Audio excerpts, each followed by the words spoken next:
Ah, j'y vais 1 heure le matin, 1 heure à midi, et 3 fois par semaine, c'est une dame qui me remplace. À 67 ans, Brigitte s'est remise à travailler il y a maintenant 4 ans. Malgré la fatigue physique qu'elle nous décrit, cette retraitée est désormais auxiliaire de vie. Une activité qui représente 100 heures de travail par mois. Tous les matins, j'ai des douches. Puis chez la même personne, à midi le repas, et le soir, pareil.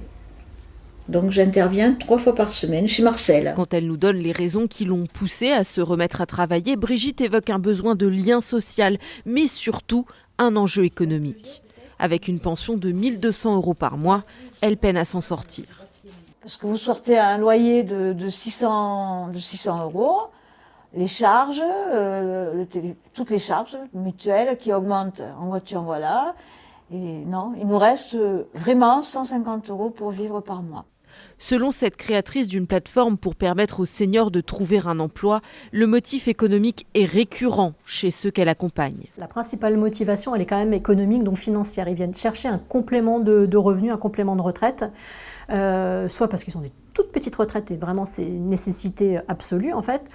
Et puis pour d'autres, c'est aussi le besoin de garder le même niveau de pouvoir d'achat, parce que quand vous avez votre revenu salarié et qu'ensuite vous avez votre pension qui arrive, il y a un gap entre les deux niveaux. Donc le fait d'avoir un petit complément, ça permet pour certains de rester juste au même niveau en fait aussi. Elle constate que les seniors se tournent souvent vers des métiers d'aide à la personne et qu'en majorité ce sont des femmes qui, lorsqu'elles se sont arrêtées de travailler pour s'occuper de leurs enfants, ont des carrières souvent hachées et donc des pensions moins importantes que les hommes.